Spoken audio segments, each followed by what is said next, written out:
예수님의 제 이름을 사모하고 진리를 사랑하시는 성도 여러분, 안녕하십니까? 우리가 살고 있는 오늘날 21세기 시대는 우리 주님의 재림의 시대입니다.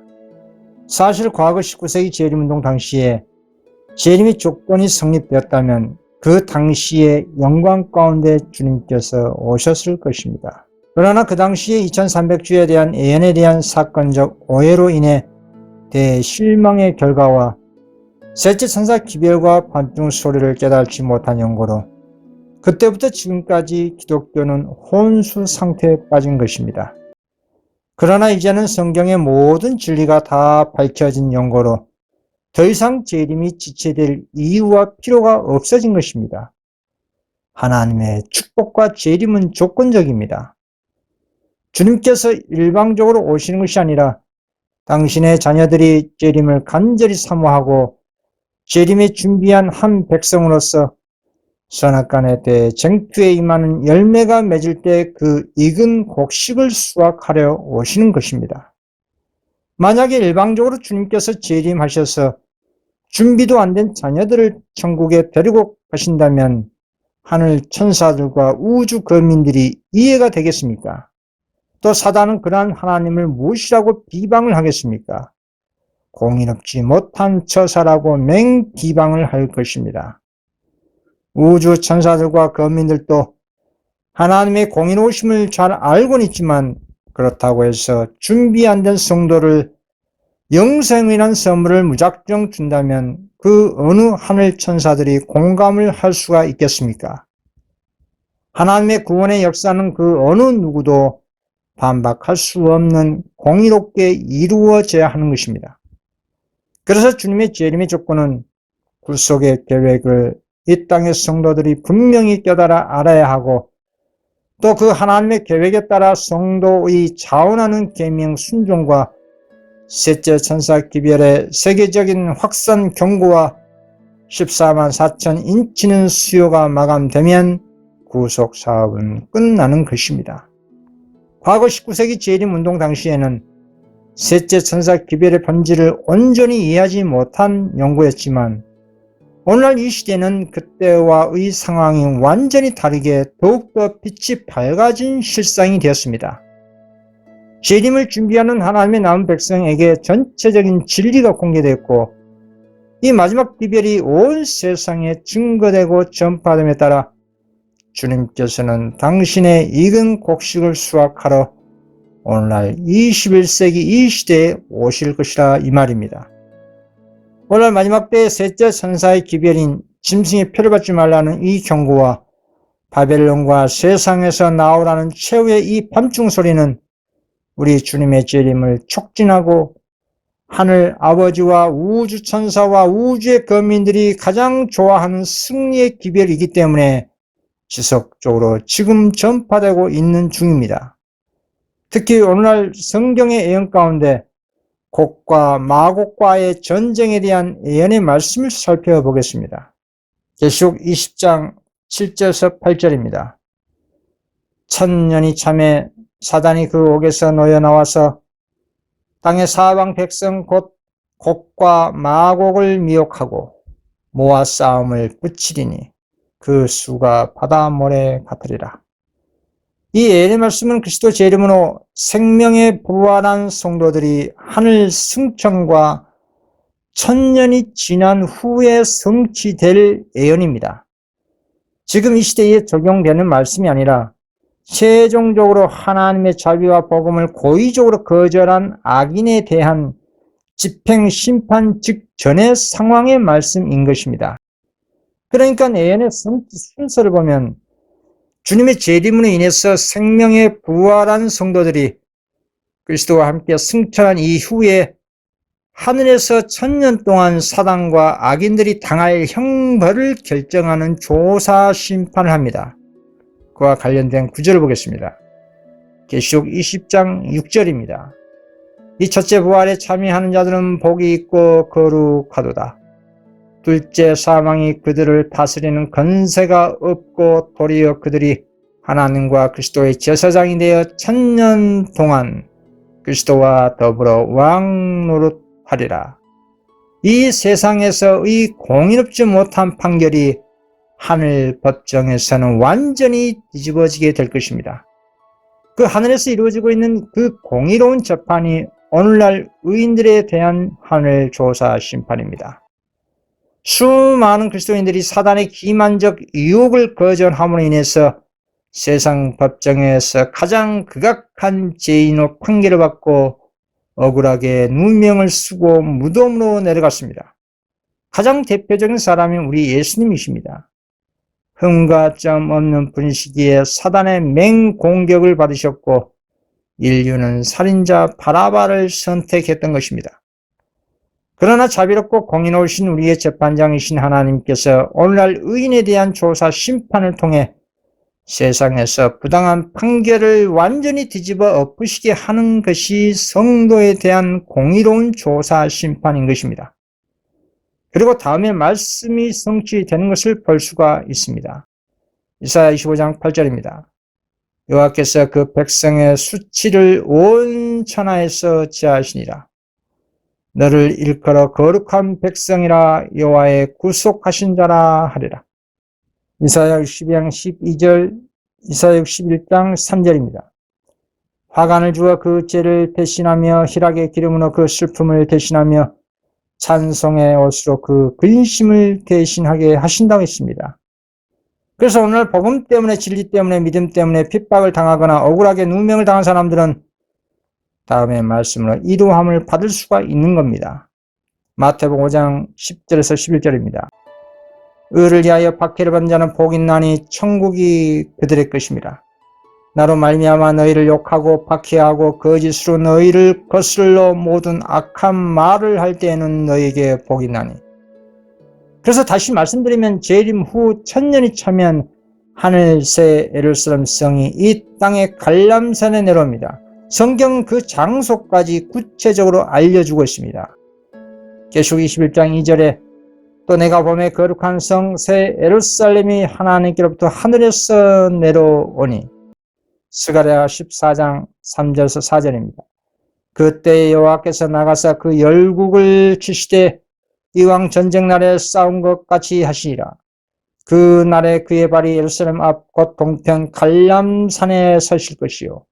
갈람산은 그 한가운데가 동서로 갈라져 매우 큰 골짜기가 되어서 산 절반은 북으로 절반은 남으로 옮기고, 그리고 이후에 불교 사망 당할 헤일 수 없는 악인들이 심판의 부활로 일어나게 됩니다. 요한복음 5장 29절입니다. 선한 일을 행한 자는 생명의 부활로, 악한 일을 행한 자는 심판의 부활로 나오리라. 그리스도께서는 1000년 끝에 다시 지상으로 돌아오실 때 당신의 구속받은 무리들과 수행하는 천사들과 함께 오십니다. 놀라운 영광으로 이 지상에 내려오실 때 주님께서는 죽은 악인들에게 형벌을 받기에 일어나라고 명령하십니다. 악인들은 바다 모래와 같이 셀 수 없는 큰 무리로 일어납니다.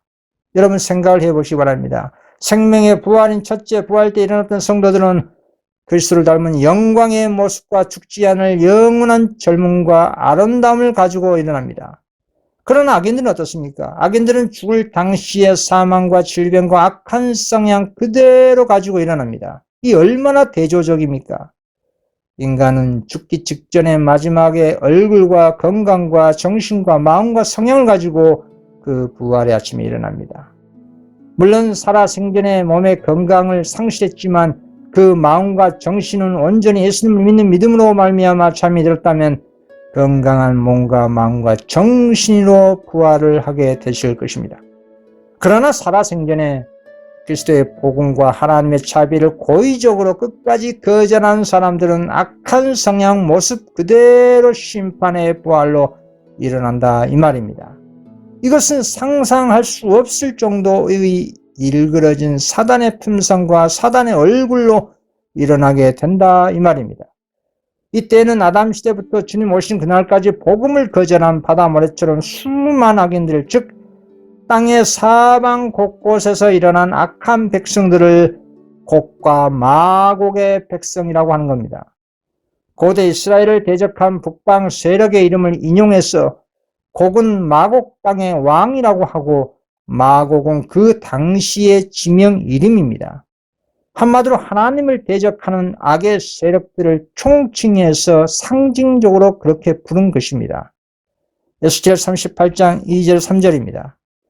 인자야 너는 마곡 땅에 있는 곧 롯스와 메섹과 두발 왕에게로 얼굴을 향하고 그를 쳐서 예언하여 이르기를 주 여호와의 말씀에 롯스와 메섹과 두발 왕 고가 내가 너를 대적하여. 에스겔 38장 16절입니다. 구름이 땅에 덮인같이 내 백성 이스라엘 치러 오리라. 고가 끝날에 내가 너를 이끌어다가 내 땅을 치게 하리니 이는 내가 너로 말미암아 이방 사람의 목전에서 내 거룩함을 나타내어 그들로 다 나를 알게 하려 함이라. 이 말씀은 향후 삼림 때 성취될 말씀인 겁니다. 구름대 같은 헬 수 없는 악인들이 둘째 부활로 일어나 사단의 기만적인 수단으로 구원받은 성도와 예루살렘 성을 침략하는 말씀을 미리 에스겔서에 기록이 된 것입니다. 그래서 천년기가 끝나고 그리스도와 하늘새 예루살렘 성과 성도가 갈람산에 내려온 후 심판에 부활당한 수많은 악인들, 즉 곡과 마곡 백성들이 사단의 최후의 선동과 미혹으로 새 예루살렘 성을 공격하기에 직면한 겁니다. 다음에 말씀을 보시면 확인할 수가 있습니다. 계시록 20장 9절입니다. 그들이 지면에 널리 퍼져 성도들의 징과 사랑하신 성을 두르매 사단이 무슨 말로 부활한 수많은 악인들을 선동해서 성도들과 새 예루살렘 성을 공격하도록 할까요? 분명히 악인들이 온 지면에 널리 퍼져 사랑하시는 새 예루살렘 성을 둘러 공격을 한다고 했습니다. 사단은 부활한 악인들을 이렇게 선동합니다. 먼저 증언을 읽어보겠습니다. 악인들이 부활하여 그 수많은 무리들이 그의 편이 되어 있는 것을 보게 되자 그의 희망은 되살아난다. 여기서 그의 희망이란 것은 루스벨, 즉 악인들의 대장인 사단을 말하는 겁니다. 그는 대정교에 항복하지 아니라고 결심한다.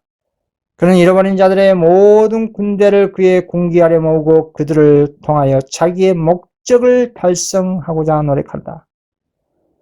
사단은 자신의 끝이 이르렀다고 확신하지만 그렇다고 해서 순순히 물러서지 않는 겁니다. 최후의 발악을 하는 겁니다. 사단은 부활한 할 수 없는 악인들을 자신의 눈으로 확인하자 다시 힘을 얻어서 새 예루살렘 성을 공격하면 충분히 자신이 차지할 것을 믿게 된 겁니다. 자, 또 추가적인 증언을 보겠습니다. 그 악인들은 사단의 포로들이다. 그들은 그리스도를 거절함으로써 반역의 두목의 지배를 받아왔다. 그들은 사단의 제안을 받아들이고 그의 명령에 복종할 준비가 되어 있다. 그러나 사단은 그 초기에 관계를 써서 자기 자신이 사단임을 부인한다. 사단은 자신이 하늘에서 반역하다가 쫓겨난 사단이라는 것을 끝까지 악인들에게 거짓말합니다. 그리고 이 지구 행성이 자신의 것이라고 악인들을 대상으로 거짓 주장을 하는 겁니다. 그리고 자신이 무덤에서 너희들을 부활시켜 구출한 것이라고 거짓말합니다. 그리고 저 성 안에는 있는 사람은 숫자가 적으니까 우리가 저 성을 도로 찾자고 악인들을 대상으로 미혹을 하는 겁니다. 그리고 그 수많은 악인들 중에 전쟁에 출중한 사람들이 수없이 많이 있는데 그들은 각종 별의별 무기를 만드는 일을 하는 겁니다. 이렇게 여러 날 동안 사단과 악인들은 새 예루살렘 성을 침공할 전쟁 준비를 하고 있는 동안에 새 예루살렘 도성 안에서는 무슨 일이 일어나고 있을까요? 하나님의 아들 그리스도께서 하늘과 땅의 모든 거민이 모인 가운데 대관식이 이루어지고 있는 겁니다. 대관식이라는 것은 왕위에 오르는 행사인 것입니다. 온 우주의 왕위에 오르는 대관식에는 사단과 곡과 마고 백성들, 즉 악인들도 다 주목하는 겁니다. 그런데 그리스도는 본래 아버지와 동등이시고 우주의 왕이신데 왜 이런 특별한 대관식이 이루어지는 것일까요? 우리 주님께서는 본래 우리 하늘의 왕이셨지만 사단의 포로가 된 우리 인간을 구출하기 위해 이 땅에 오셨습니다. 사단의 기만으로 인류는 완전히 포로가 됐기 때문에 주님께서는 사단의 기만적인 일을 분쇄하기 위해서 오신 것입니다. 그럼 사단의 기만적인 일이 무엇입니까? 그것은 하나님의 율법이 무용하고 결함있고 천사들은 지킬 필요가 없고 인간 피조물은 하나님의 율법을 지킬 수 없다라고 온 우주의 기만적인 유언비를 유포해서 하나님의 본성과 명예를 더럽혔습니다. 특히 사단은 하나님 율법을 인간이 순종할 수 없으니 믿기만 하면 구원을 받을 수 있다는 가짜 복음을 유포해서 수많은 사람들이 헛된 소망으로 무덤으로 내려가게 했습니다. 특히 시기 질투의 왕이었던 르스벨은 하늘에서 그리스도를 자신의 주인으로 인정을 하지 않았습니다. 그 같은 악한 가마의 정신을 온 우주에 퍼뜨렸습니다. 그래서 주님께서는 인간으로 오셔서 사단의 이 같은 기만적인 행위를 분쇄하시기 위해서 하나님의 율법을 인간으로서 지킬 수 있다는 것을 보여줄 필요가 있는 것입니다. 그리고 주님께서는 온전히 아버지 계명을 지키셨습니다. 그래서 사단은 주님의 품성을 가지고 책 잡을 수가 없는 것이었습니다. 그리고 십자가에 죽기까지 온전히 복종하시고 승리의 부활을 하셔서 승천하신 것입니다. 이렇게 우주적인 선악간의 대쟁투에서 승리하신 그리스도는 온 우주의 거민들과 사단과 타락한 천사들 그리고 곡과 마곡의 백성들 앞에서 하나님의 아버지의 승인하에 온 우주를 통치하시는 왕으로서 등극하는 승리의 대관식을 치루어 보여주게 된 것입니다. 그래서 만왕의 왕으로 등극한 그리스도께서는 최고의 위엄과 건세를 가지고 당신의 하늘 정부에 반역한 사단과 곡과 마곡의 백성들에게 심판의 선고를 내리시고 하나님의 율법을 범하고 하나님 백성을 박해한 자들에게 최후의 사형 판결을 선언하시는 것입니다. 사도 요한은 이 같은 심판의 계시를 보고 이렇게 증언했습니다. 계시록 20장 11절에서 12절입니다. 내가 크고 흰 보좌와 그 위에 앉으신 자를 보니 땅과 하늘이 그 앞에서 피하여 간데 없더라. 또 내가 보니 죽은 자들이 물은 대소하고 그 보좌 앞에 섰는데 책들이 펴 있고 또 다른 책이 펴졌으니 곧 생명책이라. 죽은 자들이 자기 행위를 따라 책들에 기록된 대로 심판을 받으리라. 그렇습니다. 사단과 곡과 마곡의 백성들은 하나님의 아들의 대관식을 바라보면서 자신들에게 선언된 형벌의 심판 판결을 듣습니다. 그리고 악인들은 구원받은 사람들이 그리스도를 소리 높여 찬양의 노래를 부르는 것을 목격합니다. 어린 양의 노래가 성 밖으로 넘쳐 흘러 성 밖에 있는 악인들에게 들릴 때 모든 사람은 이구동성으로 주 하나님 곧 전능하신 이시여 하신 일이 크고 기이하시도다. 만국의 왕이시여 주의 길이 의롭고 참되시도다 라고 외치며 엎드려 생명의 왕께 경배에 드는 겁니다. 사단도 어쩔 수 없이 그때 경배하지만 사단의 마음은 변화되지 않습니다. 반역의 정신이 더 강력하게 발생해서 그리스도에 대한 시기, 분노가 치밀어 부하들에게 공격하라고 선동합니다. 그런데 어떻게 된 영문인지 사단이 전쟁을 촉구하는데 그의 부하들이 말을 듣지 않는 겁니다.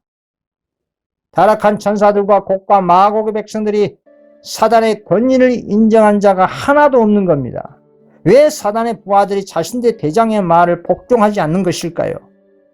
악인들은 사단과 동일하게 하나님께 대한 증오심으로 충만해 있지만 자신들이 이미 영생을 잃어버렸다는 사실을 그리스도의 최종적인 심판을 통해 알게 된 겁니다. 그래서 더 이상 사단의 말을 듣지 않게 된 겁니다.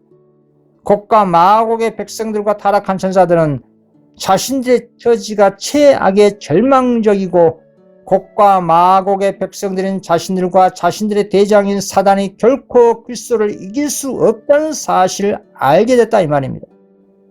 그래서 악인들은 사단과 자신들을 속였던 사단의 대리자들인 종교 지도자들을 향해 증오와 분노가 폭발해서 그들을 죽이고자 달려들게 되는 겁니다. 한마디로 자기들끼리 악인들끼리 피차 물고 싸우는 겁니다. 그러나 최종적인 사형 집행은 하나님의 불로 그들을 다 사로워 보는 겁니다. 다음에 말씀을 보면 알 수가 있습니다. 말라기 4장 1절입니다. 만군의 여호와가 이르노라 보라 극렬한 불무불 같은 날이 이르리니 그 이른 날이 그들을 살을 것이다 라고 선지자는 미리 예언을 했습니다. 또 곡과 마곡의 백성들의 형벌의 상황을 이사야 예언에도 나타냈습니다. 이사야 34장 20절입니다. 대제 여호와께서 만국을 향하여 진노하시며 그들의 만군을 향하여 분내사 그들을 진멸하시며 살육해 하셨은지. 시편 기자도 동일하게 증언했습니다. 시편 11편 6절입니다. 악인에게 그물을 내려 치시리니 불과 유황과 태우는 바람이 저희 잔에 소득이 되리로다. 그렇습니다. 예루살렘 성만 남겨놓고 온 지구 표면은 불바다가 되는 겁니다. 대기권도 땅과 바다 속 온 세계가 하나님의 불비로 녹아 악인들과 사단과 타락한 전사들은 각자의 형벌대로 고통을 당하다가 불에 완전 소멸당하는 겁니다. 어떤 악인은 한순간에 멸망당하지만 어떤 악인들은 여러 날 동안 고통을 받다가 소멸됩니다. 왜 어떤 악인들은 더 고통을 받다가 소멸되는 것일까요? 오리로 백성들을 멸망의 길로 인도했던 종교 지도자들, 즉 거짓 선지자들은 더 오랫동안 고통을 당하다가 소멸되는 겁니다. 계시록 20장 10절입니다. 또 그들을 미혹하는 마귀가 불과 유황못에 던져지니 거기는 그 짐승과 거짓 선지자도 있어 세세토록 밤낮 괴로움을 받으리라. 모든 악인들이 자신들의 행위대로 형벌을 받습니다. 특히 세상을 취하게 한 오리의 포도주를 세상에 취하게 한 교황권과 기독교계의 모든 종교 지도자들이 오랫동안 불의 고통을 당하다가 영원히 소멸되는 겁니다. 그리고 의인들의 죄는 사단에게 옮겨집니다. 사단은 자기 자신의 반역의 죄뿐만 아니라 하나님의 백성들로 하여금 범하게 했던 모든 죄 때문에도 고통을 가장 크게 더 가중되게 받게 됩니다. 사단의 형벌은 사단에게 속은 자들이 받는 형벌보다 훨씬 더 크게 받게 되는 겁니다. 악인들이 모두 멸망당한 후에도 사단은 여전히 죽지 않고 계속해서 고통을 받다가 영원히 우주에서 죄와 함께 사라지는 겁니다. 이렇게 하나님의 정결케 하는 그 불로서 악인들은 가지로서 사단은 뿌리로서 완전히 멸망당하는 겁니다. 하늘에 하나님께로부터 불이 내려 땅이 파괴되고 땅속 깊은 곳에서는 용암이 터져나오고 지구의 표면은 새 예루살렘 성을 남겨놓고 지구 행성은 그 자체가 불바다가 되는 겁니다. 과거 노아 시대 때 노아 방주 외에 온 세상이 홍수로 지구를 덮여 모든 생명체들이 멸망당한 것처럼 마지막 불의 집행 심판 때도 새 예루살렘 성 외의 지구 행성 안에 있는 곡과 마곡의 백성과 사단과 타락한 전사들이 거대한 불바다의 흔적조차도 남지 않고 완전 소멸되는 겁니다. 그리고 우주를 더럽힌 죄 자체도 완전히 소멸되는 겁니다. 이것이 성경에서 가르친 최후의 일시적인 불지옥이라고 하는 겁니다. 다음에 성경에도 분명히 소멸된다고 나옵니다. 계시록 20장 9절입니다. 저희가 지면에 널리 펴져 성도들의 징과 사랑하신 성을 두르며 하늘에서 불이 내려와 저희를 소멸하고, 일부 기독교에서 영원히 지옥에서 악인들이 지옥불에서 죽지 않고 고통을 받는다고 하는 것은 인간의 이설일 뿐입니다. 성경은 악인이 영원토록 죽지 않고 불지옥에서 영원토록 고통을 당한다고 가르치는 것이 아니라 하나님의 불로 죄와 악인들과 사단과 타락한 천사들을 완전히 태워 완전 소멸시키는, 영원히 소멸시키는 것을 가르치고 있습니다. 여러분, 사람이 죽으면 화장터에 시신을 화장하는 장면을 보신 적이 있을 것입니다. 그런 식으로 집행심판 때에도 악인과 사단을 완전히 하나님의 불로 태워 존재 자체가 영원히 사라지는 것입니다. 그래서 결론을 내리자면 아담 시대부터 복음을 거절한 악인들과 마지막 때, 즉 1843 이후 짐승인 교황권과 짐승의 우상 배도한 기독교 개신교 세력들, 그리고 짐승의 표 이를 법령에 경배하는 모든 악인들을 곡과 마곡 백성이라고 하는 겁니다. 오늘날 은혜 시기에 하나님을 대적하는 곡과 마곡의 백성이 되어서 하나님의 불에 소멸될지 아니면 새 예루살렘 성 안에 영원한 본향의 성민이 될지 각자의 선택과 삶에 따라 자신의 운명이 결정되는 겁니다. 그래서 이런 심판의 과정을 통해서 새 하늘, 새 땅이 새롭게 탄생되는 겁니다. 계시록 21장 1절입니다. 또 내가 새 하늘과 새 땅을 보니 처음 하늘과 처음 땅이 없어졌고 의인들이 받을 상급을 사람의 말로 묘사하기에는 상상할 수 없을 정도로 부족할 것입니다. 그 영원한 상급을 예언의 말씀을 믿음으로 말미암아 바라보는 사람들만 희미하게나마 알게 될 것입니다. 구원받은 사람들이 그리스도와 함께 하나님의 나라를 영원히 차지하는 겁니다. 시편 37편 29절입니다. 의인이 땅을 차지하며 거기 영원히 거하리로다. 다음 두 번째 성경적 주제를 가지고 말씀을 상고해 보겠습니다. 마태복음 23장 23절입니다. 화 있을진저 외식하는 서기관들과 바리새인들이여 너희가 박하와 해양과 근처 11조를 들이되 율법에 더 중한 바 의와 인과신은 버렸도다. 그러나 이것도 행하고 저것도 버리지 말아야 할지니라. 오늘날 기독교계의 내적 신앙 붕이 없어도 외형적으로 교세가 확장된 현실적인 이유 중 하나가 기독교인들이 대부분 11조와 각종 헌금을 맹목적으로 열심히 내기 때문에 교단들이 건물들의 빌딩처럼 세워진 것입니다. 그런데 왜 교인들이 11조를 이렇게 잘 낼까요? 기독교 어느 교파와 교단 막론하고 이구동성으로 하나가 된 교리가 11조 교리일 것입니다. 기독교 사회에서 11조를 내지 않으면 저주를 받는다는 성경 구절 가운데 다음의 말씀을 많이 인용합니다. 말라기 3장 8절에서 9절입니다. 사람이 어찌 하나님 것을 도둑질하겠느냐? 그러나 너희는 나의 것을 도둑질하고도 말하기를 우리가 어떻게 주의 것을 도둑질하였나이까 하는도다. 이는 곧 11조와 봉헌물이라. 너희 곧 온 나라가 나의 것을 도둑질했으므로 너희가 저주를 받았느니라. 11조 되지 않으면 하나님 것을 도둑질한 것이고 복을 받지 못할 것이라는 엄포식의 설교를 하니 성경 진리에 무지한 순진한 신도들은 무서워서 어쩔 수 없이 11조뿐만 아니라 각종 헌금을 무리를 해서라도 내고 또 어떤 사람은 복을 받기 위해서 내는 사람도 있을 것입니다.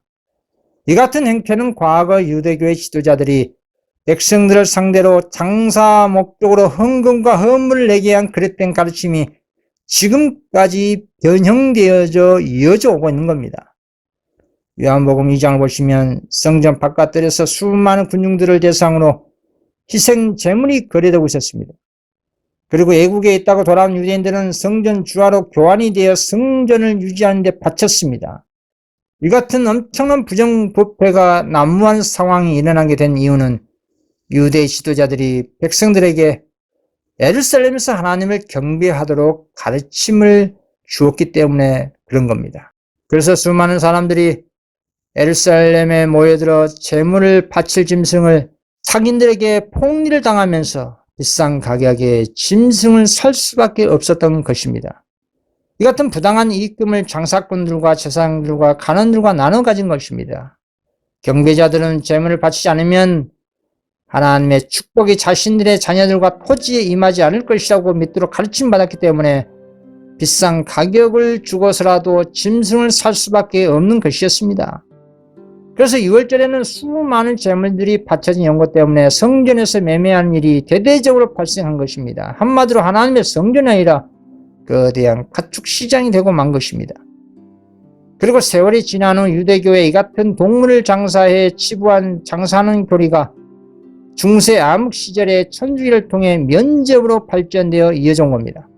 면죄부는 돈으로 면죄부를 구입하면 과거와 현재와 미래의 죄까지 다 용서받고 구원받을 수 있다는 가장 저급한 교리로 발전된 것입니다.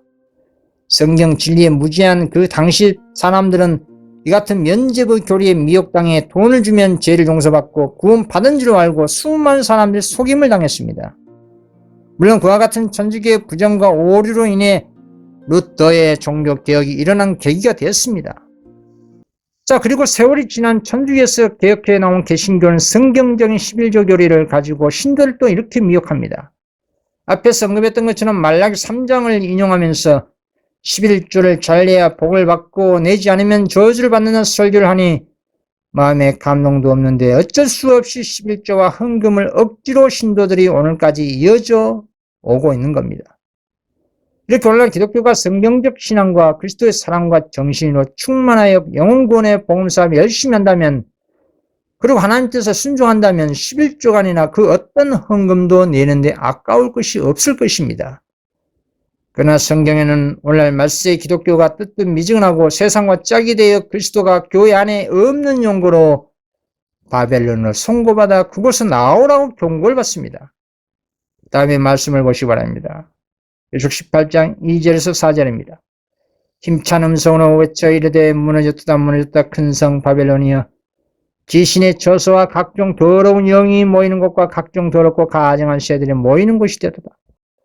그 맹의 진노의 포도주로 말미암아 만국이 무너졌으며 또 땅의 왕들이 그와 더불어 음행했으며 땅의 상인들도 그 사치 세력으로 치부하였도다. 또 내가 들으니 하늘로부터 다른 음성이 나서 이르되 내 백성아 거기서 나와 그의 지혜에 참여하지 말고 그가 받을 재앙들을 받지 말라. 이 경고의 말씀은 오늘날 지성시대의 라오디아 교회의 영적 상태를 주님께서 지적하시고 있는 겁니다. 어떤 혹자는 이 말씀은 자신들의 교단과 상관이 없다고 주장하지만 이 하나님의 말씀은 말세의 모든 기독교와 그리고 세상에 대한 경고인 것입니다.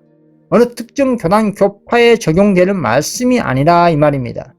천주교, 개신교, 재림교, 개혁교회 그 이외의 여중, 안중, 신천지, mormon교 등 하나님을 믿는다고 하는 모든 교파와 교단은 말할 것도 없고 심지어 이방인 사회에도 다 하나님 말씀이 적용되는 겁니다. 왜냐하면 모든 육체 생명의 주인이 그리스도이시며 하나님이시기 때문입니다. 어떻게 하나님의 경고의 말씀이 어느 특정 교파에만 적용되고 다른 교파에는 적용이 안 되는 말씀이 어디가 있단 말입니까? 그 경고의 말씀이 자신들의 교파와 교단의 적용을 일부러 회피한다면 차라리 성경을 안 보거나 성경 자체를 믿지 않는 것이 역설적으로 유리할 것입니다. 한마디로 기독교 자체를 부정하는 것이 더 낫다는 말입니다. 그러나 그렇게는 또 하지 못할 것입니다. 1843 이후로는 라오디아 교회 시대입니다. 오늘날 기독교가 라오디아 교회가 아니라면 빌라델피아 교회인가요? 아니면 에베소 교회 시대인가요? 하나님의 예언의 말씀 있는 그대로 인정하는 것이 겸손의 태도입니다. 다시 말씀드리면 성경적인 11조는 그 쓰임 자체가 영혼 구원에 전적으로 헌신과 희생하는 사역자에게 투입되는 부양료입니다. 이 같은 하나님의 복음 사업에 순수하게 받은 빚대로 헌신하고 희생하는 주님의 종들에게 들어가는 것이 11조입니다. 그게 축복입니다. 하나님의 축복. 문제는 그런 사람들이 오늘날 바벨론이 된 기독교 안에 그런 단체와 주의 종들이 매우 희소하기 때문에 문제인 것입니다. 또 심각한 문제는 신도들이 맹목적으로 내는 헌금과 11조가 사꾼들을 양산시키는 데 한 몫을 하고 있는 겁니다. 일반 신도들이 11조와 헌금만 잘 내면 자신의 신앙의 의무와 책임을 다 한 것을 생각하고 있는데 그것은 아주 무서운 자기 기만입니다. 주님께서는 율법의 본질인 정의와 자비와 신의를 더 강조하셨습니다. 마태복음 23장 23절입니다. 화 있을진저 외식하는 서기관들과 바리새인들이여, 너희가 박하와 회함과 근처 11조를 드리되 율법에 의해 더 중한 바 정의와 공율과 믿음은 버렸도다. 그러나 이것도 행하고 저것도 버리지 말아야 할 것이라. 물론 오늘날도 순수하게 믿음과 신앙심과 자신이 받은 빚대로 헌금하신 소수의 신실한 성도들도 분명히 계십니다. 다시 말씀드리면 11조의 본래 목적이 무엇인가요? 복음사업, 즉 영혼구원 사업하는데 그 기금의 의미와 목적이 있는 겁니다. 어떤 교단과 사역자가 하나님의 복음사업, 즉 영혼구원에 헌신적으로 활동하고 있다면 그 11조를 통해 생활하는 주님의 종은 축복인 것입니다. 그렇습니다. 11조는 주님의 종들이 세상 일을 하지 말고 오직 영혼구원의 사명감을 가지고 헌신적으로 복음사업에만 전적으로 매진하도록 하기 위해 주는 생활비인 겁니다. 그런데 오늘날 그리스도가 문 밖에 있는 뜨뜻 미진한 라오디아 교회들이 그리고 타락한 교회들 가운데 무화적으로 복음 선교에 헌신한 교회와 주의 종들이 얼마나 있겠습니까? 성경은 기독교회가 바벨론이 되고 귀신의 조소가 되어 그곳에서 나오라고 최후의 하나님의 음성이 외쳐지고 있습니다. 다음에 영감의 글을 보시기 바랍니다. 거룩한 직분을 받지 못할 자가 이 직분을 많이 맡고 있다. 그들은 전도 사업에 종사하는 것보다 그들에게 적합한 다른 일을 해야 할 것이다. 그들은 11조로부터 봉급을 받으면서 그 활동은 매우 미비하다. 그러므로 이러한 자들에게는 이 기금에서 봉급을 지출하지 말아야 한다. 단지 설교만 하고 영혼권 활동에 무활동하는 그런 사꾼들은 차라리 직업을 바꾸거나 봉급을 11조를 통해 주지 말아야 한다 이 말입니다. 오늘날 사꾼들이 양산되는 이유 중 하나가 앞에서 언급했던 것처럼 신도들이 맹목적으로 11금을 바치기 때문에 게으른 목회자들이 양산되는 겁니다. 왜냐하면 복음전도 활동하지 않아도 자동으로 월급이 들어오기 때문입니다. 결국 타락한 교회의 구성원 사건들과 맹목적으로 헌금한 신도들의 문제인 겁니다. 오늘날 목회사업은 옛날 우리 믿음의 조상들이 하는 것과는 완전히 다르게 변질되었습니다. 한마디로 돈을 버는 수단과 생계수단에 직업적으로 목회 일을 하고 있다는 겁니다. 사명감이 그만큼 없다는 것입니다. 그럼 기독교가 바벨론 되었다면 11조 어디에 어떻게 내야 하는가라는 묻는 사람이 있습니다. 바울 사도는 자신이 11조로 부양받을 자격이 됨에도 불구하고 사람들에게 그리스도의 복음의 좋은 가마와 본을 보여주기 위해서 장막을 만들면서 작업 선교를 했습니다. 또 과거 19세기 재림운동 때 극소수의 사역자들이 교회와 봉급을 포기하고 작업 선교를 했습니다. 그리고 대다수의 평신도들이 자신의 사업체를 포기하고 작업으로 재림운동을 했습니다. 그와 관련된 증언을 읽어보겠습니다. 어떤 목사들은 그들의 종파적 견해와 감정을 버리고 봉급도 교회도 다 버리고 예수님의 재림을 전파하는 일에 연합됐다. 그러나 성직자들 중에서 기배를 받은 사람은 비교적 소수였으므로 기배를 전한 일은 주로 평신도들에게 맡겨졌다. 농부들은 그들의 농장을 짓고 그들의 도구들을 상인은 그들의 상품을, 전문적인 사람들은 그들의 직무를 버리고 이 일에 가담하였다. 그렇습니다. 오늘날 이 마지막 때에 예수님의 재림을 촉진하는데 남녀노소, 사역자, 평신자들, 셋째 천사 기별과 계시록 18장 4절의 최후의 밤중 소리를 깨달아 자신이 세상과 교회에 전한다면 11조를 어떻게 사용해야 하는지 자연스럽게 깨닫게 될 것입니다. 예를 들면 자신이 진리를 깨달아서 영혼권을 위해 셋째 천사 기별을 전한 전도자라면 복음 전도 활동하는 과정에서 사람들에게 성경책과 예내신 책과 인쇄물 제작, 그 외에 물질적으로 도움을 줄 경우에 11조도 무슨 헌금이든지 그 영혼을 위해 사용하면 되는 겁니다. 필자는 예전부터 이런 식으로 작업 선교를 하고 있습니다. 이 작업 선교 활동은 확장된 셋째 천사 기별과 계시록 18장 4절의 다섯 번째로 내려온 만 천사들 사명을 깨닫는 사람들이 하는 선교 방식입니다. 기존의 기독교의 교단과 교파에 소속되지 않는 사람들이 작업으로 영혼군 활동하는 것을 말하는 것입니다. 그러나 대다수 신도들이 수십 년 조직 신앙의 테두리 안에서 애연 연구 없이 맹신적으로 신앙하기 때문에 11조도 맹목적으로 자신이 소속된 교단에 내고 있을 것입니다. 왜냐하면 교단 안에서 11금과 각종 헌금을 바쳐야 하나님의 복을 받을 것이라는 과거 유대 교회식의 교육을 받기 때문입니다. 그 같은 복음의 진리와 상관없이 맹목적 11조 내는 방식은 지금도 그리고 앞으로도 주님 오신 그날까지 계속 지속될 것입니다. 이 같은 하나님의 뜻과 부합되지 못한 맹목적 11조 교례는 바벨론에 바치는 11조가 되는 겁니다. 계시록 18장 10절에서 19절을 쭉 읽어보시기 바랍니다.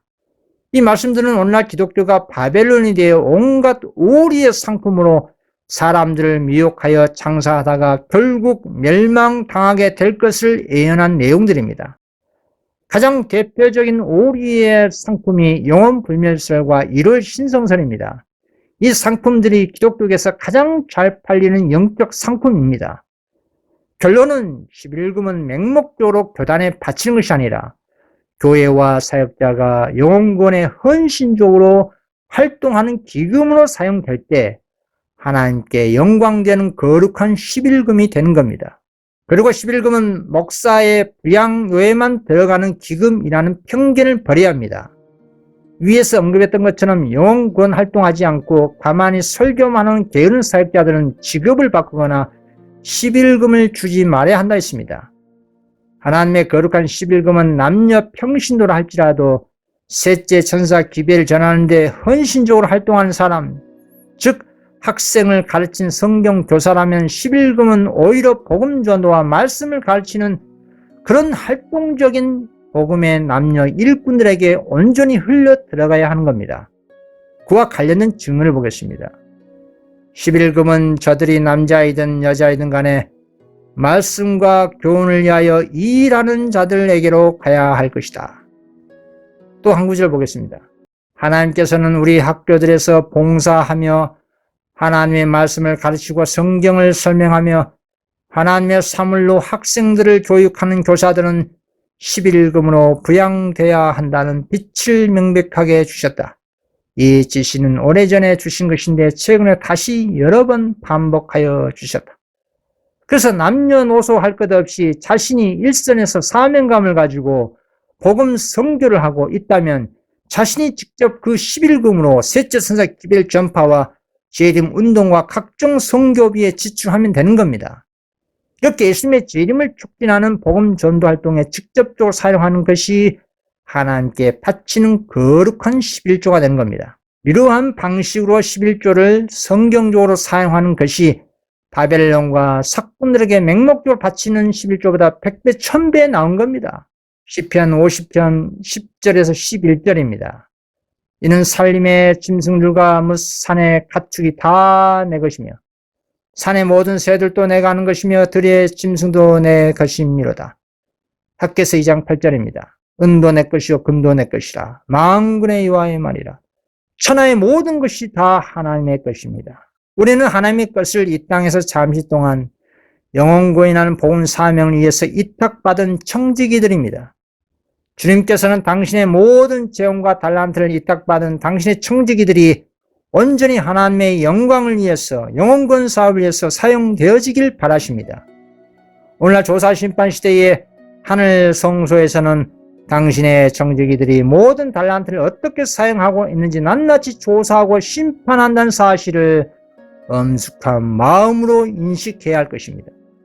그래서 오늘 엄숙한 이 대속죄일에 우리가 주님께 위탁받은 시간과 재운과 건강과 지식 등 각종 달란트를 하나님의 봉사업, 즉 영혼 구원을 위해서 사용되어질 때 하나님께서 기뻐하시고 영광을 받으신다 이 말입니다.